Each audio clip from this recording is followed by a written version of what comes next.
Dalawang batang namatay sa magkahiwalay na pagkakakuryente. Paspasan natin ang mga balita sa pagtutok ni Mav Gonzalez. Dalawang menor de edad patay matapos makuryente sa magkahiwalay na insidente.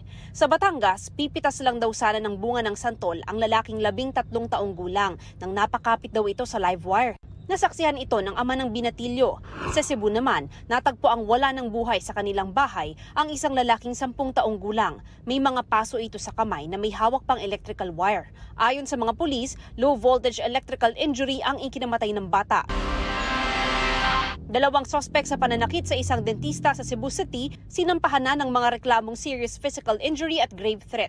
Patuloy na tinutugis ang mga sospek na pumasok sa klinik ni Dr. Charles Sia, saka pumukpok sa ulo at tumusok sa mga mata ng biktima. Stable na ang kondisyon ng doktor na kasalukuyang nakakonfine, pero sinusuri pa rin ang pinsala sa kanyang mga mata, mga anggulong personal na galit o kaya'y kaugnayan sa trabaho ni Sia ang tinitingnang motibo sa krimen. Para sa GMA Integrated News, Mav Gonzalez, nakatutok, 24 oras.